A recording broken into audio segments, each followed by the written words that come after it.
AITA for refusing to give my parents a home after they kicked me out at 17 and now need a place to live.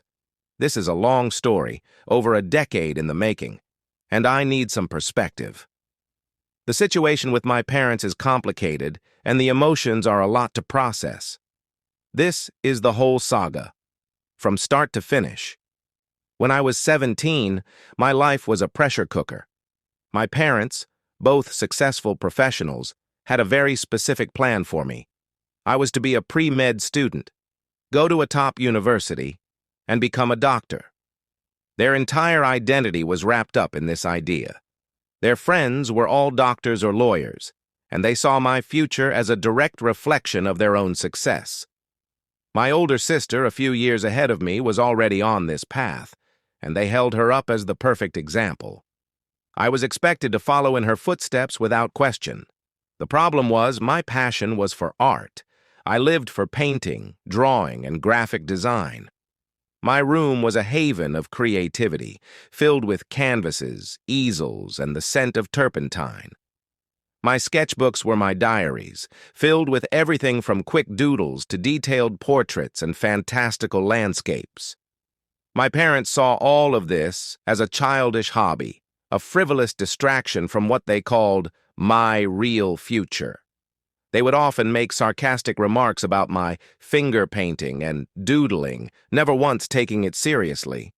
They saw it as a phase I would eventually outgrow.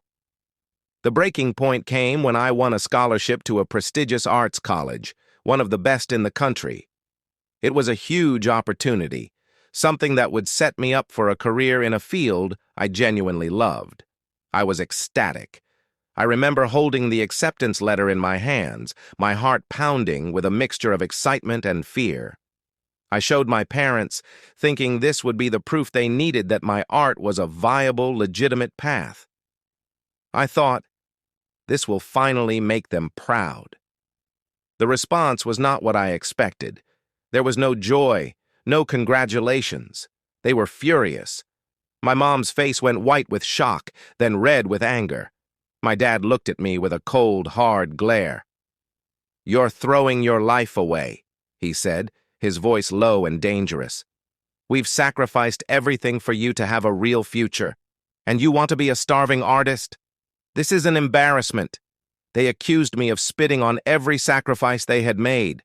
I stood my ground, my own fear giving way to a defiant fire. "This is who I am," I said, my voice shaking but firm. "I can't pretend to be someone else for you. This is what I love." My dad pointed to the front door, his hand trembling with rage. "Then this isn't your home anymore. You have until the morning to pack your things. You've made your choice, now you can live with it." My mom just stood there, her face a mask of disappointment, her silence more painful than any of my father's words. Just like that, at 17, I was an orphan with living parents.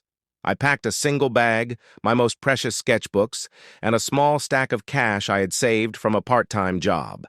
I called my best friend Alex, who lived with his mom. They were my lifeline. Alex's mom, a painter herself, took me in without a second thought. She looked at my tear-streaked face and my single bag and just said, "Welcome home, honey." I remember sitting on the curb outside my parents' house, watching the porch light turn off and feeling a cold, profound loneliness I'd never experienced before. The life I had known was over. I was on my own. The first few years were incredibly hard.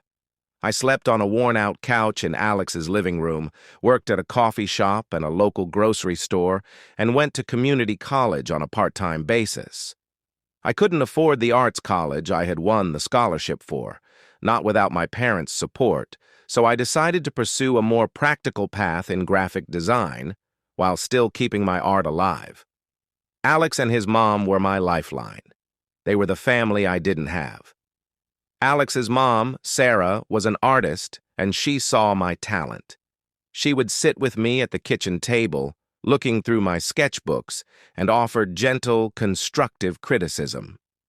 "Don't let them take that away from you," she'd say. "Your art is a part of you, and it's what makes you special." I used the anger and pain as fuel. I worked my tail off. I got a job as a junior graphic designer for a small startup, which was a huge leap of faith for them. The boss had seen my portfolio and took a chance on me, seeing a raw talent that he was willing to cultivate. From there, I built a reputation. I was the first one in, the last one out. I worked on projects that were boring at first, like creating logos for local businesses and designing brochures, but I poured everything into them, treating every task as an opportunity to get better. I learned to use my art to solve problems, not just as a form of self-expression. The years flew by. I got promoted, started my own small design firm, and eventually bought my own house, a small two-bedroom place I filled with light and art. It wasn't the mansion my parents lived in, but it was mine. It was a monument to my struggle and my success. My life wasn't what my parents had planned, but it was a life I had earned, a life built on my own terms. I met an amazing woman. We got married and we started our own family, a new family built on mutual respect and unconditional love. We had a son last year, and I've made a promise to myself that he will always be supported in whatever he chooses to do. He will never know the feeling of a door slamming shut in his face. I never contacted my parents, and they never contacted me. I changed my number and my email. I built a wall around my new life and felt a quiet satisfaction in knowing I had done it all on my own. The anger had long since faded, replaced by a quiet, determined pride. Alex and his mom, Sarah, were at my wedding, and they held my son in their arms. They were my family. My parents were a distant, painful memory, a ghost from a past I had successfully escaped. Fast forward to a few months ago. The calm of my life was shattered by a strange number calling me. It was my aunt, my dad's sister, who I hadn't spoken to in over a decade. She sounded hesitant, but then asked me if I was still living in the area. I was confused and a little guarded.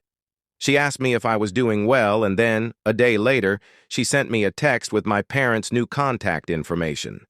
A week later, I got an email. It was from my mom. The subject line was, "We need to talk." The body of the email was a long, rambling message about how they had made a mistake, how they had always been so proud of my success, and how much they missed me. My blood ran cold. The emotions were too complicated to process. It was like they were writing a story about a person they barely knew. I agreed to meet them for coffee in a neutral location. When I walked in, they looked older, tired. My dad had gray in his hair, and my mom's face had lines I didn't recognize. The conversation was awkward. They asked me about my life, my family, and my home. I kept the answers short and polite. I could see them trying to find a way back into my life, a way to pick up where they had left off, as if 15 years of silence had never happened. Then, they dropped the bomb. We need your help," my mom said, her voice shaking. "Your dad lost his job and we lost everything in the market crash. We're getting a divorce. We have nothing. We were hoping maybe you could help us out." My dad looked at me, a desperate look in his eyes. "We saw your house. It's beautiful. We were hoping, just until we get back on our feet." I felt the old rage bubbling up inside me, but I kept it in check. They were asking me for a home, the very thing they had taken from me without a second thought. They were asking me to solve a problem they had created while pretending the last 15 years had never happened. I looked at them, and for a moment, I saw not my parents, but two strangers begging for a handout. I took a deep breath and said, "I'm sorry. I can't help you." My mom started to cry. "But we're your parents. We're family." "You stopped being my family the night you kicked me out," I said, my voice steady. "I had to build my own life from nothing, and I did. I have a family now, and I have a home. You took yours away from me, and you don't get to come back and ask for mine." I stood up and left. I have not spoken to them since. My aunt called me, furious. She said I was being cruel and heartless. She said, "Family is family, and that I should give them a second chance. My wife and Alex say I did the right thing, that I protected myself and our family. So AITA for refusing to help the people who abandoned me and are now asking for a home?